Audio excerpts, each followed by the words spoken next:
حضور فرماتے ہیں کچھ لوگوں کو اللہ قیامت میں بغیر حساب کتاب جنت میں داخل کرے گا، فرشتے پوچھیں گے پل صراط سے ہوا ہے؟ وہ کہیں گے دیکھی نہیں۔ میزان عمل تلوائے؟ وہ کہیں گے دیکھا ہی نہیں۔ کیسے آ گئے؟ تو کہیں گے خدا کے فضل سے آ گئے۔ فرشتے پوچھیں گے تمہارا عمل کیا تھا؟ وہ کہیں گے کچھ بھی نہیں، عام لوگوں کی طرح نماز پڑھتے تھے، روزہ رکھتے تھے، حج فرض ہوا تو کیا، زکوٰۃ اگر ہمارے اوپر لاگو ہوئی تو دی، عام روٹین کے معاملات۔ تو فرمائے اتنی بڑی فضیلت کے بغیر حساب کتاب جنت، کوئی تو وجہ ہوگی۔ تو بندے عرض کریں گے وجہ ایک ہی تھی کہ رب جو ہمارے حق میں فیصلہ کرتا تھا ہم اس پر راضی ہو جایا کرتے۔ علامہ اقبال نے ایک بات لکھی ہے، اقبال کہتے ہیں جب میں لندن میں وکالت کرتا تھا تو ایک خاتون تھی، لیڈی بارنس اس کا نام تھا، چھوٹے موٹے مقدمات لے کے وہ میرے پاس آتی تھی۔ بی بی ایک ہوٹل چلایا کرتی تھی، اس کا خامن جو تھا وہ فوج میں ملازم تھا۔ اقبال نے خود لکھا ہے، اقبال فرماتے ہیں کہ ایک دن وہ خاتون پھر کسی کیس کے سلسلے میں میرے پاس آئی، تو جب وہ آئی تو اس نے نقاب اوڑھا ہوا تھا، برقع کیا ہوا تھا۔ تو چونکہ اس نے نقاب اوڑھا تھا مسلمانوں کی نشانی تھی، نقاب اوڑھنا کن کی نشانی ہے؟ اللہ آپ کو خوش رکھے۔ تو کہتے ہیں وہ نشانی چونکہ اہل اسلام کی تھی تو مجھے تجسس ہوا۔ میں نے کہا لیڈی خیریت ہے؟ میم صاحبہ یہ برقع پہنا ہوا ہے؟ تو کہنے لگی ہنس کے اقبال مجھے پکا یقین تھا کہ آپ ضرور پوچھیں گے۔ تو میں نے کہا اچھا تو یہ برقع؟ تو کہنے لگی الحمدللہ میں مسلمان ہو گئی۔ تو میں نے فوراً کہا کہ آپ کا شوہر تو فوج میں ملازم ہے، فوجی کے لیے بدلنا اور پھر ملکی قانون اور یہ چیزیں۔ تو کہنے لگی اس نے مجھے کیا کہنا تھا، وہ خود کلمہ پڑھ گیا۔ تو کہتی ہیں میں اور متجسس ہوا، وہ کیس کی بات کرتی تو میرا تجسس بڑھ گیا۔ میں نے کہا تو کیس چھوڑ کے بتا کلمہ کیسے پڑھا؟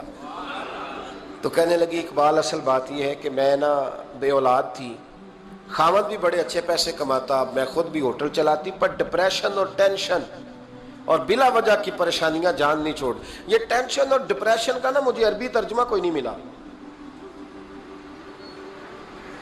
یہ ڈپریشن اور ٹینشن کا نا میں نے تلاش کیا ہے، لیکن مجھے عربی لغت کے اندر ان کے معنی مجھے لگتا ہے کہ اس زمانے میں یہ چیزیں تھی ہی نہیں، ہوتی تو ان کا کوئی نام بھی، یہ آج ہے نا تو اس لیے آج کے زمانے میں ہی نام ہے، مفت کا، مفت کی پریشانی۔ تو کہتی ہے مجھے ٹینشن اور ڈپریشن رہتی تھی ہر وقت، بڑی میں پریشان رہتی تھی۔ میرے ساتھ ایک عجیب واقعہ ہوا کہ میرے ہوٹل میں نا ایک بابا جی برتن مانجتے تھے، بوڑھے آدمی تھے، 70 سال کے قریب عمر تھی۔ ان کا ایک بیٹا تھا، ایک بہو تھی، ایک پوتا تھا، لیکن وہ بیچارے بیٹا بیمار رہتا تھا تو لہٰذا وہ خود مزدوری کرتے۔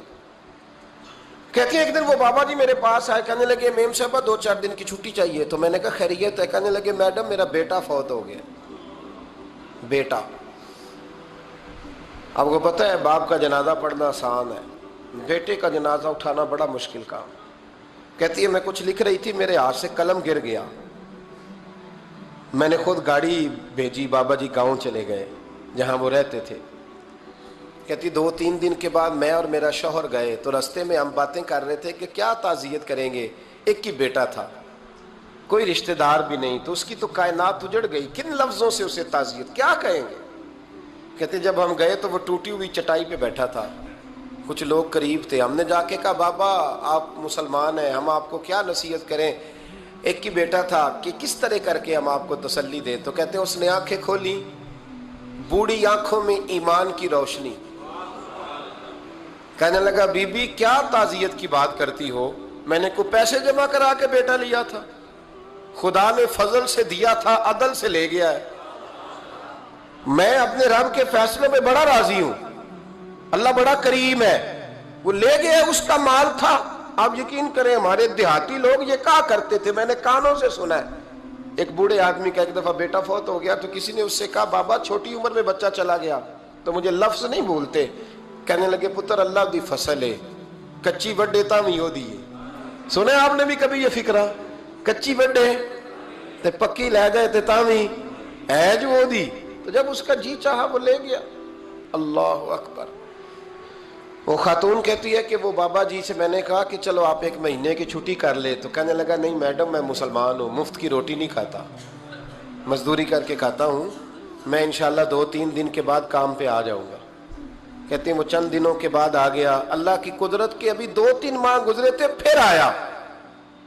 میڈم چھٹی چاہیے کچھ دنوں کی. میں نے کہا خیریت ہے؟ کہنے لگے وہ میری بہو بھی ہارٹ اٹیک سے فوت ہو گئی. کہتے اب میں بھی تڑپ گئی اور عیسائی ہو کہ میری آنکھوں میں آنسو آ گئے. میں نے کہا گھر کا دروازہ بند ہو گیا, اب یہ بیچارہ کیا کرے گا؟ وہ اپنے شوہر کے غم میں ہارٹ اٹیک سے فوت ہو گئی. کہتے ہم پھر 2-3 دن کے بعد تعزیت کے لیے گئے. پھر ٹوٹی ہوئی چٹائی, بوڑھا نہ اپنی انگلیوں سے زمین پر کچھ بنا رہا. کہتے قریب گئی اور میں نے جا کے کہا بابا اب تو تسلی آپ نے خود ہی کرنی ہے, جو نظام تھا وہ تو ہو گیا. تو کہتے ہیں پھر اس نے آنکھیں کھولی, آسمان کی طرف دیکھا تو کہنے لگا بیٹی کوئی پریشانی نہیں, میرا بیٹا بغیر شادی کے بھی تو فوت ہو ہی سکتا تھا نا, بس میرے مالک نے جب چاہا جیسے چاہ ہوا. میں انشاءاللہ 2-4 دن کے بعد کام پہ آؤں گا. یہ میرا 3-4-5 سال کا پوتا ہے, ابھی اسکول داخل ہوا ہے, میں ساتھ لے آؤں گا. وہاں میرے ساتھ اوپر کوارٹر میں جہاں میں رہتا ہوں یہ بھی رہے گا. کہتی ہے میں سختے میں آ گئی اس کی کیفیت دیکھ کے. وہ پوتے کو ساتھ لے آیا. کبھی کبھی میں دیکھتی چھت پہ کھڑے ہو کے کہ دادا گھوڑا بنا ہوا ہے اور پوتا سواری کر رہا ہے. وہ سویرے اٹھتا اس کو سکول چھوڑ کے آتا, شام کو لے کے آتا, پیار کرتا, محبت کرتا. تیسری منزل پر ہم نے ایک کوارٹر دیا ہوا تھا, وہاں دادا پوتا رہتے. اللہ تو بڑا بے نیاز ہے. کہتی ہے اقبال ایک دن نا پوتا اوپر والی منزل پہ کھیل رہا تھا, اس کا پیر پھسلا, وہ گردن کے بل زمین پہ گرا. مجھے خبر ہوئی تو میں دوڑی, ایمبولنس منگائی. خون سے لتھڑے ہوئے اس بچے کو دادے نے اپنی گود میں رکھا. اور جب ہم ہسپتال کی طرف گئے تو ہاسپٹل بعد میں آیا, جناب اسرائیل پہلے آ گئے اور کہتے ہیں وہ گود میں دم توڑ گیا.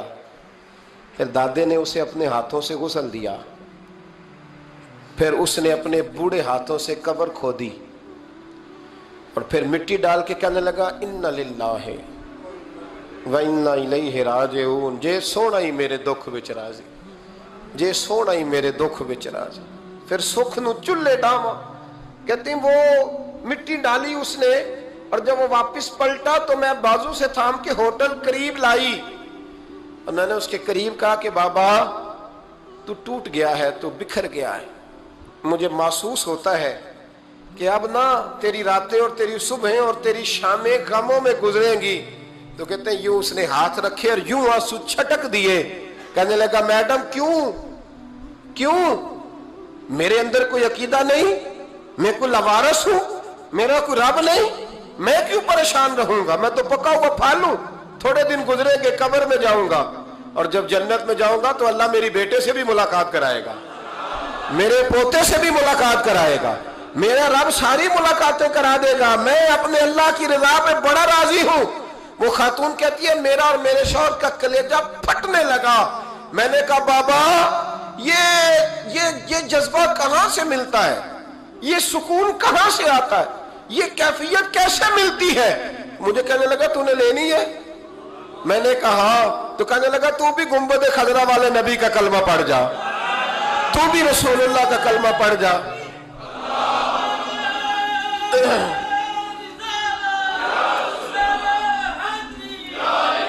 میرے محبوب کا کلمہ پڑھ, اللہ تجھے سکون عطا کرے.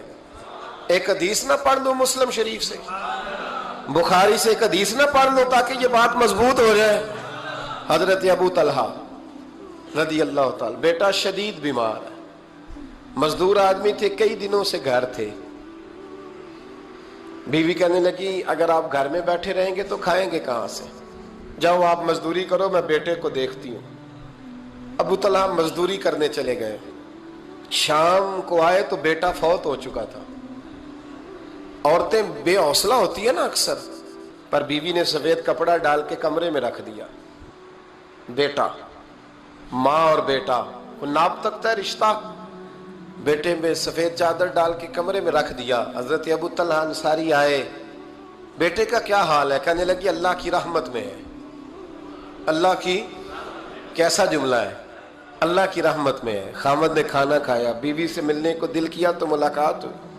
فارغ ہو کے بیٹھے, تو خاتون اٹھ کے نا خاوند کے قریب گئی، اس کا ہاتھ تھاما، کہنے لگی نبی کریم علیہ السلام کے صحابی ہو، ایک مسئلہ دریافت کرنا تھا، بتاؤ گے؟ کہ پوچھو۔ کہنے لگی اگر کوئی آپ کے پاس امانت رکھوائے اور پھر اپنی امانت واپس مانگے تو کیا کرو گے؟ حضرت ابو طلحہ کہنے لگے پوچھنے والی کیا بات ہے، جس کی امانت ہے واپس کر دیں گے۔ اب زوجہ روئی، اب صبر والی بی بی روئی، اب ماں روئی، آنسو ٹپکے، آنچل سے پوچھ کے کہنے لگی ابو طلحہ وہ بیٹا بھی اللہ کی امانت تھا اور رب اپنی امانت لے گیا ہے، اٹھو غسل کفن کا بندوبست کرو۔ حضرت ابو طلحہ اٹھے، کامتے کامتے ہاتھوں سے غسل کفن دیا، مسجد نبوی میں پہنچے، محبوب کی بارگاہ میں عرض کیا تو رسول کریم فرمانے لگے تیرے اور تیری بیوی کے عمل سے اللہ بھی بڑا راضی ہے، اللہ کے رسول بھی بڑے راضی ہیں اور اللہ تجھے برکت عطا کرے گا۔ صحابہ کہتے ہیں پھر اللہ نے انہیں 9 بیٹے عطا فرمائے، پھر اللہ نے انہیں اللہ کی رضا پہ راضی رہنا سیکھو، اللہ کے قریب چلے جاؤ گے اللہ کی رضا پہ۔ حضرت سفیان ثوری دعا مانگ رہے تھے، یا اللہ راضی ہو جا، یا اللہ راضی ہو جا، یا اللہ راضی ہو جا، دعا مانگ رہے تھے۔ بی بی رابعہ بصری پردے کے پیچھے بیٹھی تھی، جب دعا لمبی ہو گئی تو کہنے لگی سفیان بس کر، کوئی اگلا لفظ بھی بول، بس کر۔ آپ فرمانے لگے تجھے کیا ہوا؟ تو کہنے لگی تو کب سے کہہ رہا یا اللہ راضی ہو جا، یا اللہ راضی ہو جا، پہلے اپنے دل پہ ہاتھ رکھ کے بتا تو اللہ سے راضی ہے؟ تو راضی ہے اللہ سے؟ تو روز نہیں کہتا پیسے نہیں ہے میرے پاس مجھے دے، تو روز نہیں کہتا یا اللہ فلانی چیز کوئی نہیں دے، اے اللہ فلاں کو دے دیا مجھے کیوں نہیں دیتا معاذ اللہ، تو روز شکوے نہیں کرتا؟ فرمایا پہلے تو راضی ہو جا۔ ترمذی شریف کی حدیث ہے، میرے نبی کریم علیہ السلام نے فرمایا تم اللہ کے دیے ہوئے تھوڑے رزق پہ راضی ہو جاؤ، اللہ تمہاری تھوڑی عبادت سے راضی ہو جائے۔